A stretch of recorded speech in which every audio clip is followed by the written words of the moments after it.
کوئی بزرگ تھے تو انہوں نے شیطان سے پوچھا او بھائی تینوں سب تو زیادہ پسند کون ہے, وہ تجھے سب سے زیادہ ناپسند کون ہے؟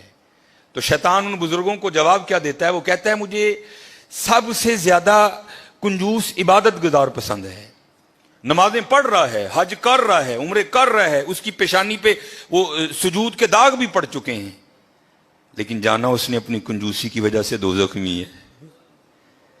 اس نے پوچھا سب سے زیادہ پسند, اس نے کہا یہ کنجوس ہے. اس نے کہا سب سے زیادہ ناپسند کون ہے؟ اس نے کہا سخی, غلطیاں بھی ہیں, کوتاہیاں بھی ہیں, لیکن جانا اس نے اپنی سخاوت کی وجہ سے جنت ہی میں ہے, سخی بن جاؤ. اور جب اقبال نے بھی لکھا نا حضرت عثمان غنی رضی اللہ, تو امت کے حال کو دیکھ کے اقبال بھی رویا ہوگا. تو پھر اقبال دیکھ کے لکھتا کیا ہے؟ اقبال لکھتے ہیں نہ حیدری فقر ہے, مولا علی فقیری, حضرت عثمان غنی امیری. تو کیا اقبال کہتے ہیں نہ حیدری فقر ہے نہ دولت عثمانی ہے, سخی ہو. اب میں آپ کو بتاتا ہوں سخاوت کیا تھی حضرت عثمان غنی رضی اللہ تعالیٰ عنہ, داماد رسول علیہ الصلوۃ والسلام. یہ لکھا ہے کہ حضرت سیدنا ابو بکر صدیق رضی اللہ تعالیٰ عنہ کے دور مبارک میں نا مدینہ پاک میں قحط پڑ گیا. تو سارے جو مدینہ کے رہنے والے تھے وہ حضرت ابو بکر صدیق رضی اللہ تعالیٰ عنہ کی خدمت میں حاضر ہوئے, آ کر عرض کی اے خلیفہ رسول دعا فرمائیں. آپ نے فرمایا انشاءاللہ آج رات تک غلہ آ جائے گا. لکھا ہے کہ حضرت عثمان غنی رضی اللہ تعالیٰ عنہ کے 70 اونٹ مال سے بھرے ہوئے بکنے کے لیے شام گئے تھے حضرت. اور آج کے دور کے لحاظ سے آپ اس کو کنٹینر بھی کہہ سکتے, اونٹ پہ حضرت کو تھوڑا سامان نہیں لگتا, بڑا سامان آ جاتا ہے اونٹ پہ, چھوٹا کنٹینر. 70 کنٹینر آپ کے بکنے کے لیے شام گئے ہوئے تھے. رضی اللہ تعالیٰ عنہ کو بھی پتا تھا کہ امت کی کیا حالت ہے. آپ نے وہ 70 اونٹ شام سے مدینہ پاک واپس بلوا لیے. اب جب وہ 70 اونٹ قحط کے زمانے میں مدینہ طیبہ واپس آئے نا, تو جو تاجر تھے وہ سارے اکٹھے ہو کے نا حضرت عثمان غنی رضی اللہ تعالیٰ عنہ کی خدمت میں حاضر ہوئے. آ کے عرض کی اے عثمان قحط بھی پڑا ہے تو آپ کے 70 اونٹ بھی واپس آ گئے ہیں, تو بیچتے ہو؟ آپ نے مسکرا کر فرمایا کتنے گنا پر خریدو گے؟ عرض کی حضور 2 گنا. آپ نے فرمایا نہیں بیچوں گا. عرض کی حضور 3 گنا. آپ نے فرمایا نہیں بیچوں گا. عرض کی حضور 5 گنا. آپ نے فرمایا نہیں بیچوں گا. اب 5 گنا بڑا منافع تھا, تو تاجر حضرت عثمان غنی رضی اللہ تعالیٰ عنہ کی بارگاہ میں عرض کرتے ہیں اے عثمان بڑا منافع کا سودا ہے, اس سے زیادہ تمہیں کوئی نہیں دے گا, کر لو سودا. آپ مسکرا کر فرمانے لگے میں تو اسے بیچوں گا جو 10 گنا دے گا.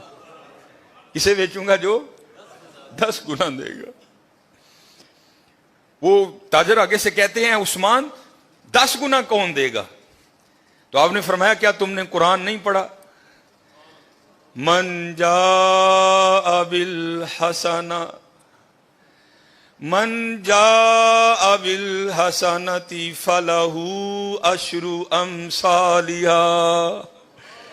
فرمایا اللہ کہتے ہیں او بندے تو 1 لے کے آ میں 10 دوں گا. آپ نے فرمایا میں نے اپنے اللہ سے سودا کر لیا ہے, میں نے اپنے اللہ سے سودا کر لیا. وہ کہتا ہے, اور حضرت یہ 10 گنا سب سے کم مقدار ہے. یہ نہیں کہ اللہ نے کہہ دیا 10 پہ اینڈ کر دوں گا, یہ 10 سب سے اینڈ مقدار ہے. فرمایا اگر خلوص زیادہ ہوگا تو 70 گنا دوں گا, اگر اس سے بھی زیادہ ہوگا تو بغیر حساب دوں گا. آپ نے فرمایا اگر کوئی ہے 10 گنا والا تو بات کرو. میں نے کہا نہیں. آپ نے فرمایا میں نے اپنے اللہ سے سودا کر لیا ہے. اور لکھا ہے کہ آپ نے مدینہ پاک میں صدا لگوائی. آپ نے فرمایا مال پڑا ہے, جس کو جو ضرورت ہے آئے اور اٹھا کر لے جائے. حضرت یہ تھے حضرت عثمان غنی رضی اللہ تعالیٰ. اور ایتھے کی حضرت جی گھر دے 12 جی نے میں منڈے دی منگنی کیتی ہے جی 2 لڈو دے کے تے او گے جی بھائی ہوری نہیں. سخی بنو حضرت, بد دعائیں نہ لو, دعائیں لو لوگوں کی, سخی بنو. یہ لکھا ہے کچھ بات جائے اللہ سانو معاف کر دے. بڑے کنجوس لوگ ہیں, بڑے ظالم حضرت سے, اللہ سانو معاف کر دے. جس کے پاس نہیں ہے تو اس کی تو سمجھ آئی یار, جس کے پاس ہے وہ کیوں اس طرح ہے. اور ایک بات تھی بڑی دیر وہ واٹس ایپ پہ گھومتی رہی, اور حقیقت ہے ہم لوگ اسی طرح کرتے ہیں. کسی نے بڑی جوتی ماری تھی کسی کو, اس نے کیا لکھا, اس نے کہا ایک امیر عورت کپڑے کی دکان پر بیٹھ کر نا دکاندار کو کہہ رہی تھی میرے منڈے دا ویاہ ہے تے جڑی سب نہ لو کوالٹی ہے نا ذرا منو وہ دکھا، میں اپنی کام والی نو کپڑے دینے نے۔ اور دوسری طرف کیا لکھا تھا کہ ایک غریب کام والی دکان پر کیا کہہ رہی تھی، اور میں جنہاں دے گھر کام کرنی ہے انہاں دے منڈے دا ویاہ ہے، ذرا منو مہنگا جہا سوٹ وکھا میں دینا ہے۔ نہ حیدری فقر ہے نہ دولت عثمانی ہے، اور کنجوس نہ بنیو حضرت، کتی ظالم نہ بنیو، سخی بنیو، سخی بنیو حضرت۔ اللہ کو سخی بڑا پسند ہے۔ یہ اگر کوئی اس کا حوالہ دیں تو میں نے یہ بات کسی کتاب سے نہیں پڑھی، میں ایک دفعہ ایک ختم پر گیا، وہاں ایک بڑے بزرگ عالم دین تھے، انہوں نے یہ بات بیان کی، اس لیے مجھے حوالہ نہیں معلوم، لیکن بات بڑی مشہور ہے۔ یہ مدینہ پاک کا نا بڑا مشہور یہودی قبیلہ تھا بنو قریظہ، انہوں نے ایک وعدہ خلافی کی اور پھر سزا یہ آئی اللہ کی طرف سے کہ حکم دیا ان سب کی گردنیں اڑا دو۔ بنو قریظہ یہودیوں کا قبیلہ تھا، وہ سب کی گردنیں مار دی گئیں، نبی علیہ السلام موجود تھے، سب کی گردنیں اتاری گئیں۔ تو میں نے پڑھا نہیں، ایک عالم دین تھے اور ماشاءاللہ ان کا نام ہی ایک بہت بڑا حوالہ تھا، تو کہتے ہیں صرف ایک یہودی رہ گئے، آخری یہودی حضرت علی رضی اللہ تعالیٰ عنہ گردنیں اتار رہے تھے، تو نبی علیہ السلام نے فرمایا علی سے چھوڑ دو، جانے دو اسے۔ اب یہ نہیں کہ نعوذ باللہ من ذالک، کیونکہ ان کی شان تو یہی سمینا و اطعنا، کوئی اختلاف نہیں تھا، یہ تھا راز جاننے کے لیے۔ مولا علی رضی اللہ تعالیٰ عنہ نے نبی علیہ السلام کی بارگاہ میں عرض کی، اللہ کے رسول یہ بھی تو یہودی ہے، جو قصور انہوں نے کیا تھا اس نے بھی تو کیا ہے۔ اے اللہ کے رسول آپ پر ماں باپ فدا ہوں، ان کی اتار دی، اس کو کیوں چھوڑ دیا؟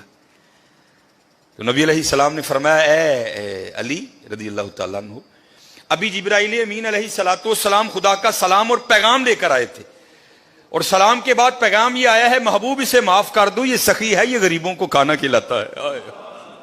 یہودی حضرت، محبوب یہ سخی ہے، یہ غریبوں کو کھانا کھلاتا ہے۔ اور حضرت ایک نہیں، قرآن پاک میں بار بار مذمت آئی، تو غریب کو کھانا ہی نہیں کھلاتا۔ چلو میں دور نہیں لے کے جاؤں گا، وہ پارا جو آپ سارے کھول سکتے ہو، جو تقریباً 8ویں اور 9ویں اور 10ویں کے نصاب میں بھی شامل رہی، اور تقریباً اس وقت تقریباً وہی سارے چہرے بیٹھے ہیں جنہوں نے یہ نصاب پڑھ رکھا ہے حضرت۔ ارائیت الذی، سورہ ماؤن، ارائیت الذی یکذب بالدین فذلک الذی یدعو الیتیم، وہ یتیم نو دھکے دیندا ہے، ولا یحض علی طعام المسکین، مسکین نو کھانا نہیں کھواندا۔ سورہ فجر 30واں پارہ، پھر وہی بات آئی حضرت، وَلَا تَحَاضُّونَ عَلَىٰ طَعَامِ الْمِسْكِينِ، مسکین نہ دلوں پہ بجلیاں گرایا کرو۔ منڈے کی منگنی کی مٹھائی بانٹنا فرض نہیں ہے حضرت، لیکن جے دین جاندے ہو خدا دا واسطہ ہے اپنی بیبیاں نو او چلیے اینا دھیان کر گھر جی کنے نے، یہ تیرے 2 لڈوؤں کا کیا کریں گے وہ غریب لوگ، حضرت دھیان کیا کرو۔ حضرت عثمان غنی رضی اللہ تعالیٰ عنہ، اب حضرت اب حالی بانٹتے نہیں تھے، اب بانٹنے کا بھی انداز سنو کیسا تھا ان لوگوں کا۔ نبی علیہ السلام نے گھر تشریف لائے، تو بظاہر کا لفظ ضروری ہے، بظاہر کچھ موجود نہیں تھا حضرت۔ آپ آئے، آپ نے آ کر پوچھا کچھ کھانے کو ہے؟ عرض کی گئی اللہ کے رسول نہیں ہے کچھ بھی، کیونکہ اما عائشہ رضی اللہ تعالیٰ نے فرماتی ہیں 3 چاند گزر جایا کرتے تھے، کشان نبوت میں چولہا نہیں جلتا تھا۔ نبی علیہ السلام تشریف لے گئے، نماز پڑھانے کے بعد نا حضور پھر گھر تشریف لائے، تو کیا دیکھا کہ کھانا پڑا ہے۔ آپ نے پوچھا یہ کھانا کہاں سے آیا ہے؟ تو عرض کی گئی اے اللہ کے رسول علیہ السلام، ہم کھانا رکھنے والے کو نہیں جانتے، کیونکہ انہوں نے کپڑے سے اپنا منہ چھپا رکھا تھا، دستک دیتے جاتے تھے اور کھانا رکھتے جاتے تھے۔ تو لکھا ہے کہ حضور نبی کریم علیہ السلام کی مبارک آنکھوں میں آنسو آ گئے، اور حضور نبی علیہ السلام نے کیا ارشاد فرمایا؟ آپ نے فرمایا میرے عثمان دے علاوہ اور کون ہو سکتا ہے، میرے عثمان کے علاوہ اور کون ہو سکتا ہے۔